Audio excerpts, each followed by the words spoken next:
it once. हाँ जी, done. चलिए बेटे, let us start our work of the day. Chapter Rural Development. As you know that these days we are revising our Indian economic development.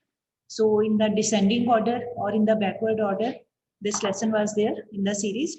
So rural development, briefly I will give a very brief or summarized introduction. Then we will come to the discussion of important questions. ठीक है? तो rural development का मतलब as is clear from these two words itself means development, overall development of our villages, overall development of our rural parts of our country. Why this term is required here, why this development is required? Because we know very well that majority of our population that is residing, that is living in rural areas. And secondly, majority of our population that is depending upon primary activities, agriculture.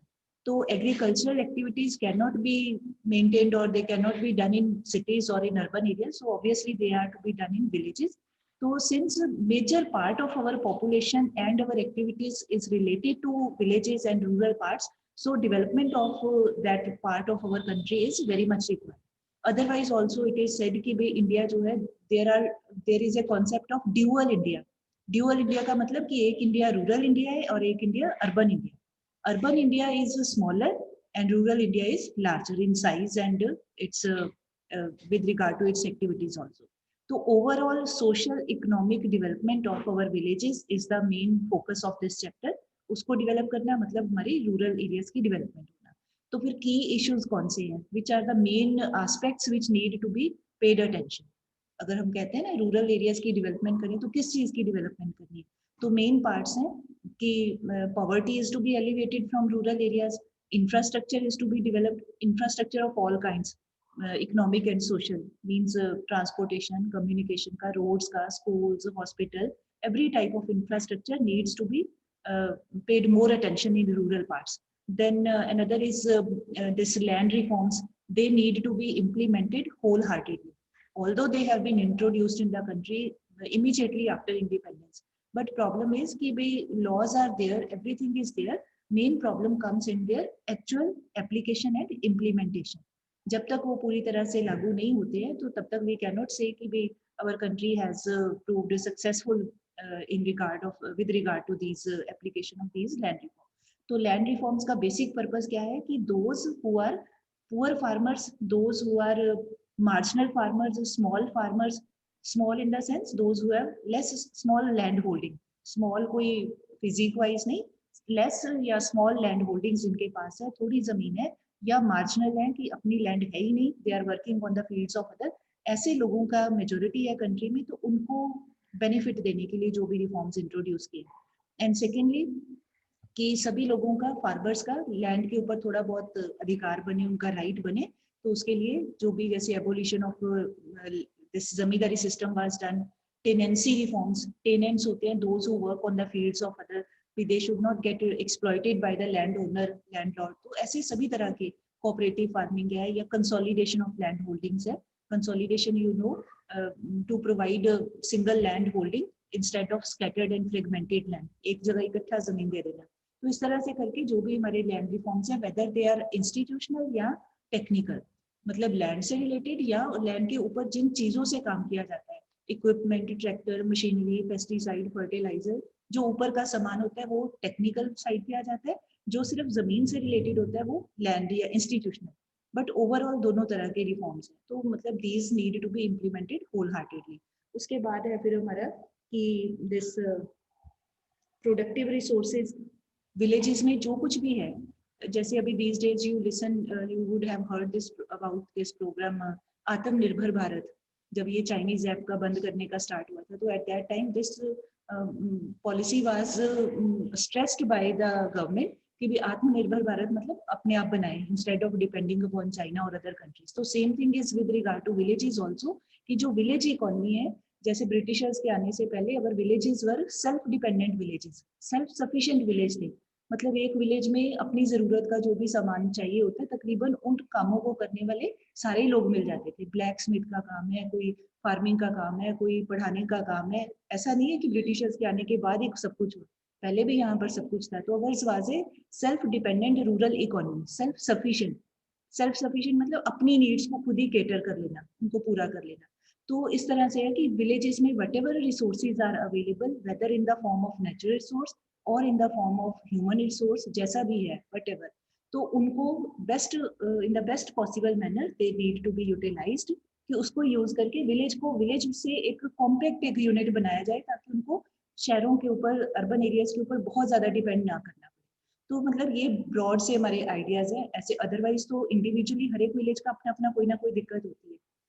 Overall सबकी, जैसे आप लोग class में आते हो, कोई बच्चा economics में वीक है, any student is weak in maths, any weak in accounts, या कोई, हर एक का अपना अपना है। तो हर एक को उस फील्ड में ज्यादा स्ट्रेस करने की जरूरत होती है। बट ओवरऑल भी से कि सभी सभी कुछ पढ़ो, एक तो जनरल सब कहते हैं, तो ऐसे these aspects are general aspects. Otherwise individual village में have, for example any village may not be having senior secondary school, किसी जगह प्राइमरी स्कूल नहीं होगा या हाई स्कूल नहीं होगा ऐसे, या किसी जगह रोड्स की प्रॉब्लम है, रोड्स की विड्थ बहुत कम है, या कच्चा रोड्स है, हर एक की अपनी अपनी हो सकती है। But if we pay overall attention, तो these are the common features under which we can categorize all the villages. सब जगह इन चीजों की सबको ही जरूरत है, ठीक है। तो उसके बाद इन दिस चैप्टर जो हमारा मेन फोकस है, as you can see, that is on agricultural credit, or the same is called rural finance या rural credit, कोई भी वर्ड आ सकता है, agricultural farming credit, rural credit, agricultural credit finance, any word can be there. Second focus will be on agricultural marketing, उसके बाद है diversification, and last है organic farming. These are very simple and easy topics in up to 10th class science में भी आपने पढ़े हुए हैं, organic farming ये सारा, ठीक है। तो मेन स्ट्रेस जो बोर्ड के पॉइंट ऑफ व्यू से वो इन दोनों के ऊपर मैक्सिमम, उसके बाद इसके ऊपर ज्यादा फोकस होगा, ठीक है। तो अब एग्रीकल्चरल क्रेडिट का meaning means that credit which is needed by farmers. तो why do farmers need credit? For meeting their short term needs, seeds लेने हैं, फर्टिलाइजर लेने हैं, इमीडिएट नीड्स के लिए that is required. Then medium term loans are required, थोड़ा सा और कोई एक्सपेंसिव कोई टूल लेना है, मतलब थोड़े से ज्यादा पैसे जिसके ऊपर स्पेंड होते हैं वो लेने हैं। तो उसके बाद कोई ज्यादा ही एक्सपेंसिव मशीनरी लेनी है, जैसे थ्रेशर मशीन्स हैं, या वो हार्वेस्टिंग के लिए जो कुछ भी कोई मशीनरी चाहिए, वो बड़ी एक्सपेंसिव होती है, थोड़े पैसों से नहीं आती है।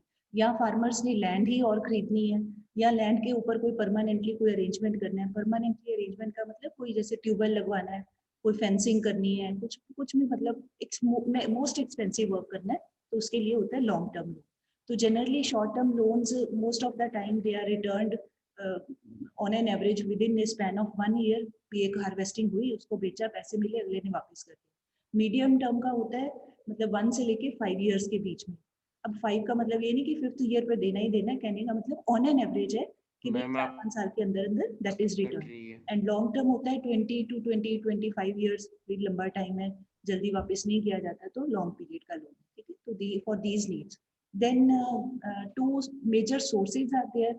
एक होता है इंस्टीट्यूशनल सोर्सेज, एक होता है नॉन इंस्टीट्यूशनल सोर्सेज, ठीक है। इंस्टीट्यूशनल सोर्सेज में we include banks and cooperative credit societies. बैंकों में सारे ही आ जाएंगे, land development bank, regional rural bank, commercial banks, then other any type of bank which provide loans to farmers.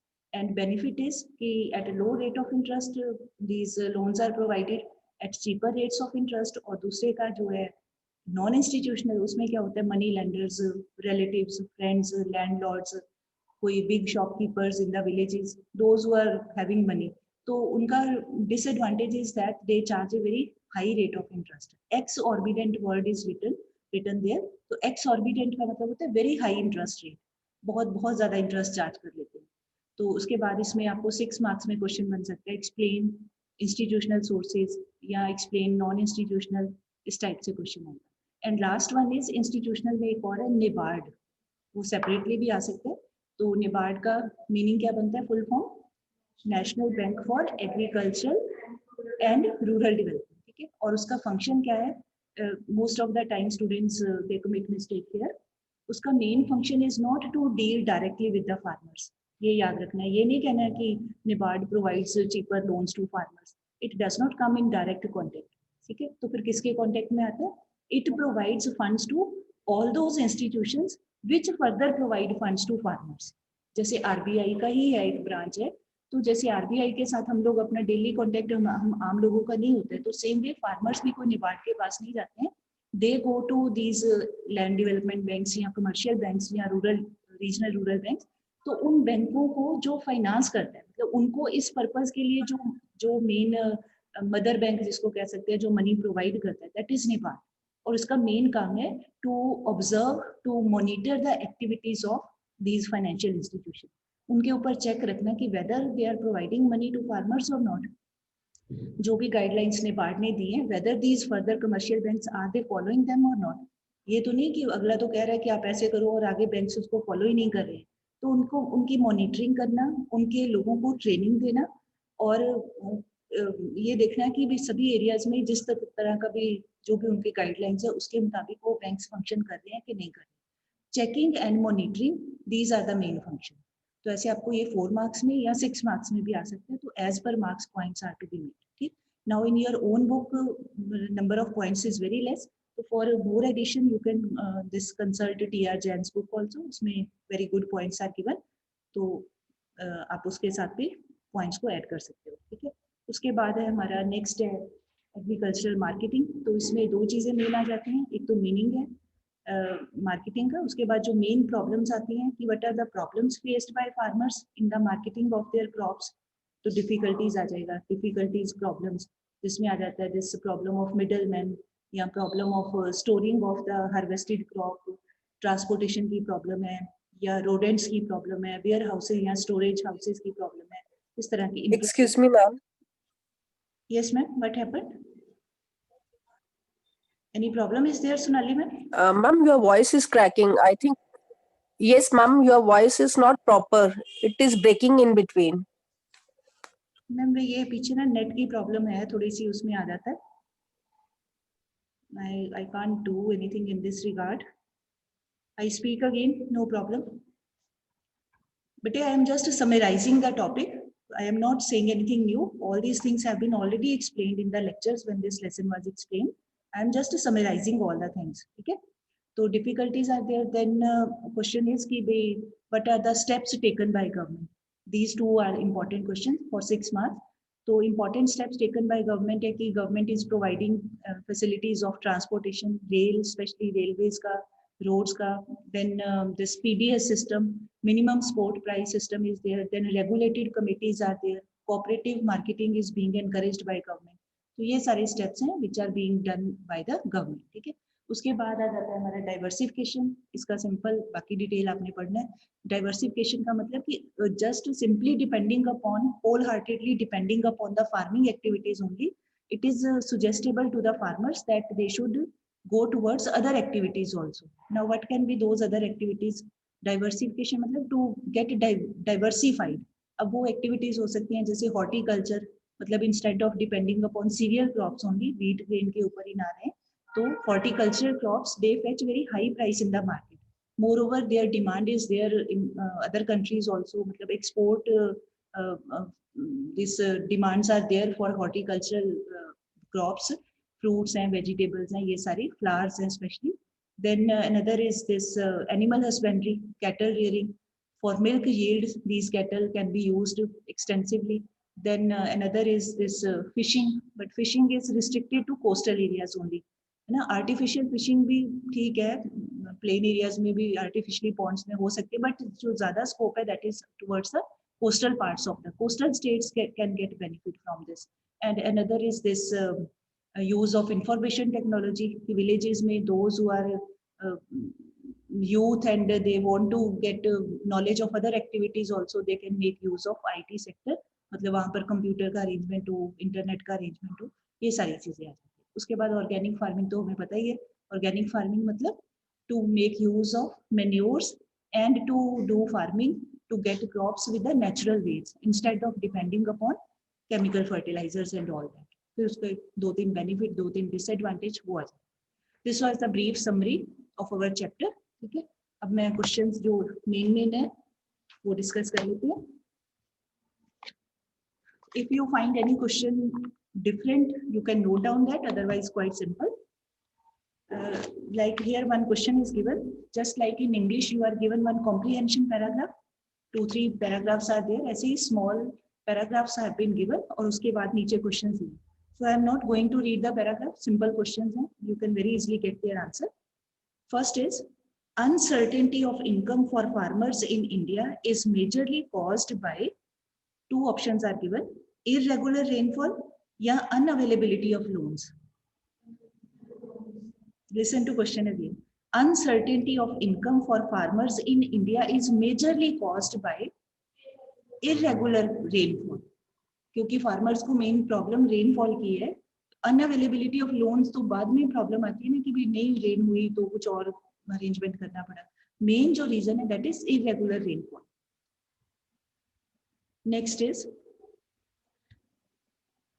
Dash is the most prominent body responsible for providing loans for long term land development.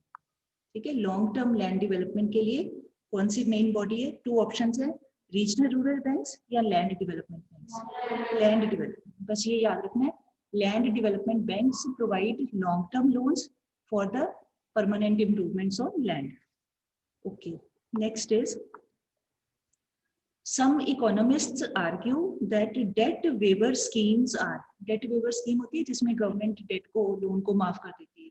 Debt waiver schemes are extremely beneficial to the poor and marginalized farmers as these schemes reduce the burden of, option है, indebtedness or personal expenditures. Indebtedness जो कर्ज के नीचे आ जाते हैं उस problem को deal करता है ये. पर्सनल एक्सपेंडिचर के साथ इसका कोई लिंक नहीं है. Okay, next is,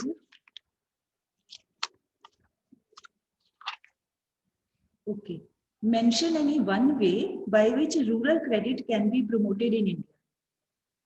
Now this is open-ended question. You have to provide the answer. मतलब you have to suggest one way by which rural credit can be promoted in India. Yes, very right. By promoting self-help groups. कि बजाय हर time farmers को ये कहने की कि आप government के ऊपर डिपेंड रहो, इससे बेटर है कि अपने आप के ऊपर डिपेंड रहे बाय फॉर्मिंग या by encouraging self help groups. Very right. Okay, अब एक 6 मार्क्स में क्वेश्चन दिया हुआ है. What are the major initiatives taken by government to improve agricultural marketing system? 6 marks. Yes, very right. इसमें you have to give measures.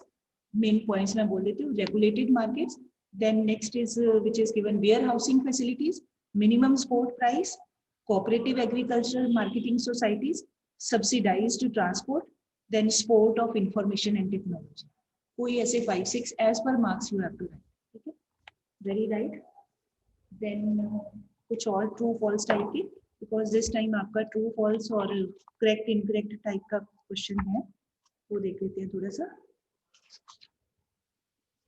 Okay, first is, rural development means an action plan for the social and economic growth of rural areas. True or false? True. This is absolutely true. Second, medium term credit is required for purchase of additional land. False. ये उसके लिए नहीं required होता है. तो then for additional land की purchase के लिए which loan is long term? Very right. Okay. Next है, commercial banks, regional rural banks and cooperatives are institutional sources of credit in India. True. All these are the examples of institutional sources. Okay, next is, the State Bank of India was set up in 1955 with a focus on urban credit. False है. This is false. Okay. State Bank of India was set up in 1955 with a focus on urban credit. This is wrong या false. Okay. When were our banks, commercial banks, nationalized? First time. Apex institution handling policy, planning and operation in the field of rural credit. False. So then which is the apex? NABARD. Although NABARD is a part, मतलब part तो नहीं कहेंगे, is an agency setup by RBI, but हम ये नहीं कह सकते कि आरबीआई ही आप सारा कुछ करता है. Further agency has been formed by it. Okay, next है, animal husbandry is an important area of employment in India, different from crop farming. True. This is true. Okay, next है, cooperative marketing is a significant progressive step in the context of agricultural produce grading system. I repeat the line. Cooperative marketing is a significant progressive step in the context of agricultural produce grading system. This is wrong.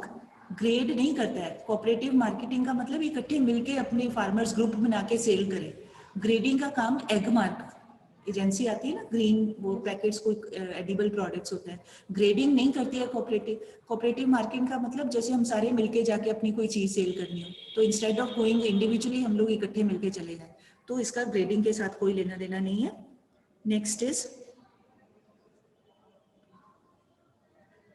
Distress sale. ये separate भी आ सकता है. Define distress sale. Distress sale refers to a situation when farmers are compelled to sell their produce immediately after the harvest irrespective of the prevailing market price. True. ठीक है. ऐसे आपको जरूरी नहीं ट्रू फॉल्स में है. This line can be given and you can be asked कि we provide a single term for this definition. तो फिर क्या टर्म बनेगी? Distress sale. Very right. Okay, now you have to match the column. अब आप मुझे वैसे ही बता दीजिएगा. हॉर्टिकल्चरल क्रॉप्स में कौन कौन सी क्रॉप्स आते हैं? Yes, horticultural crops include fruits, vegetables, flowers. ठीक. Single term for the this crops of these fruits, vegetables and flowers, horticulture. Okay. Give one benefit of organic farming. Most important benefit. It retains fertility of soil. Yes, it helps to retain या sustain या maintain fertility of the soil या helps in improving the fertility of soil. Words कुछ भी हो सकते हैं आपके. Okay. Diversification of crop production. What is meant by this? What is meant by the term? 1 mark में. What is meant by diversification of crop production? Yes, थोड़ा सा और फॉर्मल वर्ड ले आओ. Shifting from single crop system to multiple cropping system या crop system. ठीक है. Shifting from single cropping pattern to multiple cropping pattern या from single crop to multiple crop system. Very right. Okay. Now blanks are given and 2 options are given. अब ऐसे question आपको बहुत easy लगते होंगे ना, छोटे बच्चों वाले. अब ये बोर्ड की ओर से आ गए हैं ऐसे वाले. चलो. Dash fertilizers erode soil fertility. Organic या केमिकल? केमिकल. इरोड का मतलब होता है रिड्यूस करना. Okay. High crop productivity led to dash revolution in horticultural farming in India. Option है गोल्डन या green? Golden. I repeat the line. High productivity led to dash revolution in horticultural farming. यहाँ से hint ले लेना. Horticultural farming मतलब horticulture, तो green golden revolution is related to horticulture, और जो ग्रीन रेवोल्यूशन है that is related to cereal crops mainly. Okay. SHGs, that is self-help groups, and microcredit programs are an emerging phenomena in the context of dash credit. Urban या rural credit? Rural credit. Okay. Diversification of crop production dash market risks. Option है minimizes या maximizes? Minimises. Very right. एक और आगे आप पढ़ोगे अपने next classes में. इकोनॉमिक्स में एक लाइन बोली जाती है कि do not keep all your eggs in one basket. मतलब उसका ये, अब इसका मतलब सच में नहीं कि एग लाके बास्केट में रख लो. एक ये लिटरल बताया गया कि अगर बास्केट गिरी तो सारे एग्स खराब होंगे, गिरेंगे, टूट जाएंगे. कहने का मतलब है कि अपनी सारी इन्वेस्टमेंट एक जगह नहीं करनी चाहिए, डाइवर्सिफाइड होनी चाहिए. कि एक जगह अगर नुकसान हो भी गया तो बाकी की जगह पे आपको कुछ इतना फायदा हो जाएगा कि you will be in a position to cover up that loss. तो ऐसे ही यहाँ पर है कि अगर फार्मर्स अपना डाइवर्सिफिकेशन करेंगे तो अगर मान लो रेन नहीं हुई या ज्यादा हो गई, क्रॉप खराब हो गई, तो एटलीस्ट कुछ उनके पास सेकंड ऑल्टरनेटिव तो होगा थोड़ा बहुत अपना कमाने लायक रखने का. ये है इसका मीनिंग. The gestation lag. ठीक है. Gestation lag between sowing and harvesting of crops leads to dash crop caring cost. High या लो? यस हाई आएगा, क्योंकि जितना लॉन्ग, वैसे लाइन क्लियर नहीं हो रही है यहाँ से, फिर से सुनो line. The gestation lag between sowing and harvesting of crops leads to dash crop caring cost. अब ऑप्शन के दोनों में से लें तो फिर तो हाई ठीक है, बट अदरवाइज तो साथ में या तो ये वर्ड होता है कि जितना लॉन्ग जेस्टेशन पीरियड है उतनी ज़्यादा हाई कॉस्ट होगी, केयर तो करनी पड़ेगी उतनी देर में। बट चलो एनी हाउ, हमें अगर ऐसा क्वेश्चन दिया है तो कंपैरेटिवली देख लेना, सही मान लो नहीं भी है कोई तो भी आपने देखना है कि कंपैरेटिवली कौन सा बेटर है, फिर वो answer can be given. Okay, MSP means minimum support price. Minimum क्या maximum? Minimum support price, very good.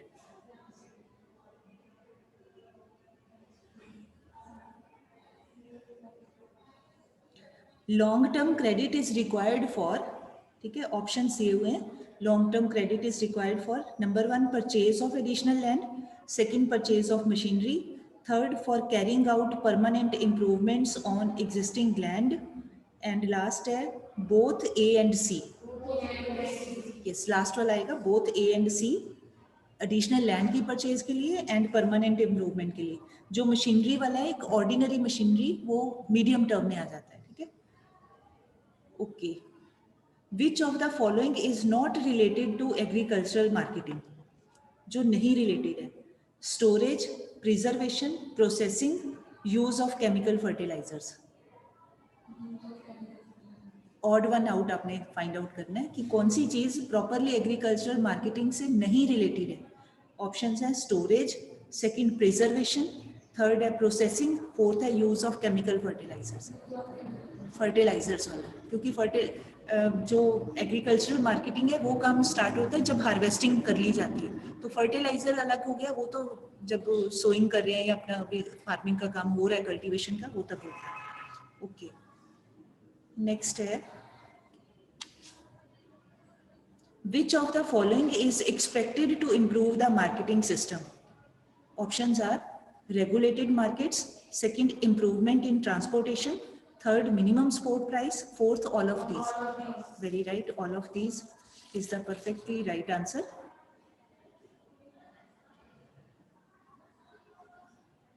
The need for organic farming arises due to which of the following reasons? Options हैं, number 1 it is environment friendly, second it sustains the soil fertility, third है both A and B, last है none of these, both A and B, C option is the right option. अच्छा, अगर इस तरह का question आए तो option लिख के फिर आगे ऑप्शन के आगे जो भी वर्ड पेपर में दिया हुआ है वो भी साथ में लिखना है। Which of the following is a non-institutional source of rural credit? Options are cooperative societies, commercial banks, regional rural banks, money lenders. Money lenders, yes.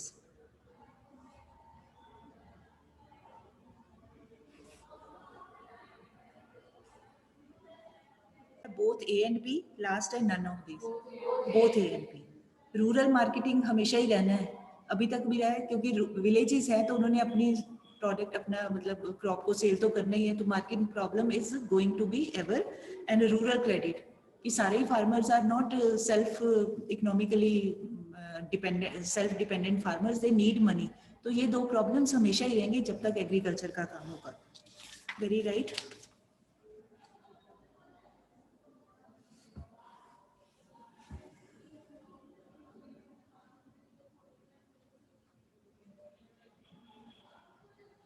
Okay, एक क्वेश्चन दिया हुआ है यहाँ पे, इंटरेस्टिंग है ये सस्टेनेबल वाले डेवलपमेंट में भी आ सकते हैं। How organic farming promotes sustainable development? 1 या 2 मार्क्स में बताइए। How organic farming promotes sustainable development? समझ आ गया? हाँ जी, बताइए। Organic farming is a method that can be used to sustain or maintain the quality of soil and soil fertility for a longer period of time. So it can be organic farming can be used to prevent to retain soil fertility for future generations also, and it also prevents soil the crisis that happens to the soil, that is soil erosion or land degradation. Perfectly right. Harshita? It doesn't use chemical fertilizer. It does not Use chemical fertilizer. Very right, ठीक है, fine. मतलब marks के according जितने marks है उतने points बना लेने हैं कि be in this organic farming since chemical fertilizers या केमिकल पेस्टिसाइड्स या इंसेक्टिसाइड्स, मतलब anything related to chemicals that is avoided, not used. So when chemicals are avoided तो that means it helps to maintain the fertility of the soil या health of the soil gets improved. Soil gets its nutrients in the natural manner when farmers make use of manures. गोबर use करते हैं या गोबर की खाद या manures use करते हैं, तो that is a natural way of retaining the health of the soil. So when soil remains healthy, that means we are leaving this good soil for our future generations also. They will also get better output from this healthy soil. जैसे सीधे ये healthy आदमी ज़्यादा काम कर सकते हैं तो हेल्दी सॉइल भी आने वाले टाइम में ज़्यादा क्रॉप्स देगी. तो this is one of the traditional ways of maintaining sustainable development. ऐसे करके थोड़े से आपने उसको बना देना है मार्क्स के according. Okay,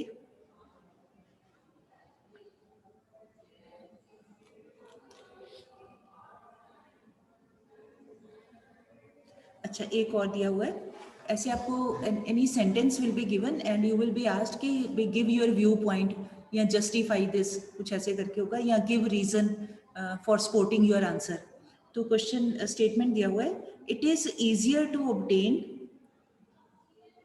institutional credit rather than non-institutional credit. Is it right or wrong? Justify your answer. फिर से सुनो मैंने क्या बोला है.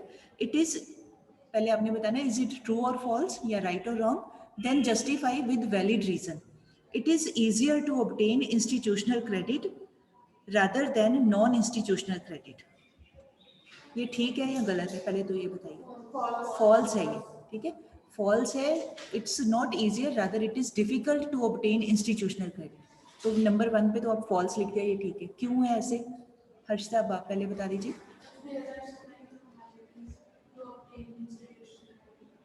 यस, एक हो गया फॉर्मेलिटीज. वेरी राइट, गुड लीन. नहीं, ये तो इसका बेनिफिट हुआ. हाँ जी, आप बताइए, बैठिए. Normally, the banks that come under institutional credit charge some security against the loan, and farmers are poor, so they do not have any collateral to mortgage against. Yes, very right, very right. ये दो main points बनते हैं कि भाई एक तो paper work होता है, थोड़ा सा बैंकों में जाके काम ये करना पड़ता है, paper work formalities are there, and those farmers, and since majority of farmers are they are illiterate या इलिटरेट नहीं भी हैं तो थोड़ा कम पढ़े लिखे हैं, फॉर्म्स वगैरह नहीं वो अपने आप से समझ के, मतलब उनको पूरी तरह समझ नहीं आता है, तो it becomes difficult for them to do that paper work independently. They always need help of one और द अदर पर्सन. किसी पढ़े लिखे को साथ ले जाना पड़ता है या किसी से पूछते हैं, मतलब ये प्रॉब्लम है, इंडिपेंडेंटली नहीं कर पाते. एंड सेकेंड प्रॉब्लम इज कि banks they always provide loan, no doubt at low rate of interest, but they always stress on keeping some collateral या सिक्योरिटी. विदाउट सिक्योरिटी कोई भी हमारे बैंकिंग सिस्टम में लोन नहीं देता है. जो बैंक लोन देते हैं ऐसे, तो उसका बड़े बढ़िया से 2 एग्जाम्पल आप सबको याद होंगे. तो फिर वो फ्रॉड वाले केसेस होते हैं, जैसे विजय माल्या वाला केस हुआ और एक वो नीरव मोदी वाला केस हुआ. उन्होंने बैंक के लोगों के साथ ही मिल मिला के बिना कोलेटरल रखे, बिना सिक्योरिटी रखे, पर्सनल बातचीत के हिसाब से करप्शन करके तो लोन ले लिए. तो जब भी ऐसा होता है तो फिर फ्रॉड के चांसेस ज़्यादा होते हैं. तो मोस्ट ऑफ द टाइम जो बैंक्स हैं दे इंसिस्ट, खास करके आम लोगों के लिए, बड़े बिजनेसमैन तो कर ही लेते हैं कुछ ना कुछ जुगाड़ अपना, बट जो आम लोग हैं उनके लिए, फार्मर्स हैं उनके लिए कोलेटरल इज कंपल्सरी. तो फार्मर्स जो दोज आर वेरी पुअर, तो it's already very difficult for them to bring all these things. इतना होता तो फिर मांगने के हो जाते, तो कोलेटरल की प्रॉब्लम आती है. तो paper work formalities are there which are time consuming, and secondly collateral या सिक्योरिटी की प्रॉब्लम है.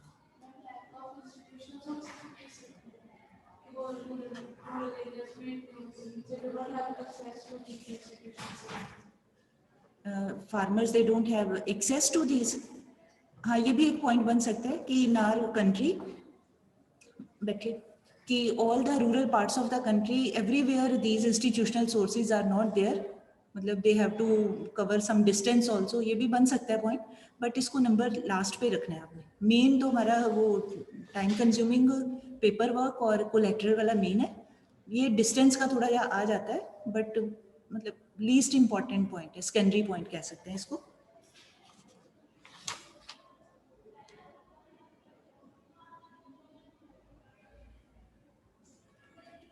ओके, एक और है, read the statement carefully, then tell is it true or false, and then with reason you have to justify.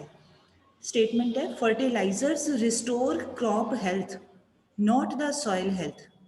Is it right or wrong? Fertilisers restore होता है maintain करके रखती हैं, restore crop health and not the soil health. True है, तो फिर क्यों true है? समझ आया ना क्वेश्चन? ठीक है, कि क्रॉप्स जो है फर्टिलाइजर्स क्रॉप्स की को बढ़ाती हैं, उनकी क्वांटिटी को बढ़ा देती हैं, बढ़िया करती हैं, तो फिर इसके पीछे रीजन क्या है? हाँ जी बेटे. Because due to more and more use of chemical fertilizers, there is spurt in the crop production, but at the same time, the soil fertility gets deteriorated and soil health is not maintained by use of these. Very right, perfectly right, कि जो chemical fertilizers हैं या fertilizers हैं, they help in bringing the spurt, माने increase the crop productivity of the soil instant. जैसे कई बार आपने सुना होगा, स्पोर्ट्स पर्सन जो होते हैं, कई बार ये आता है दे इनहेल और दे इंजेक्ट सम ड्रग्स, तो उनकी परफॉर्मेंस इंस्टेंटली बेटर हो जाती है. तो बेटर तो उस समय तो बेटर हो जाती है, but otherwise it's a harmful. तो सेम थिंग इज देयर कि फर्टिलाइजर इंस्टेंटली तो they help in increasing the crop production, but not in the helping in the health of the soil. ठीक है, चलो जी, with this I want to thank you all. Next lesson इसके बाद अभी बता दीजिए, फिर रह ना जाए हमारा. इसके बाद आता है मेरे ख्याल से न्यू इकोनॉमिक पॉलिसी, है ना, इंपॉर्टेंट है वो चैप्टर, इकोनॉमिक रिफॉर्म्स और new economic policy. So tomorrow all are requested to revise this chapter. We will discuss question answers from this chapter. Thank you, Vite.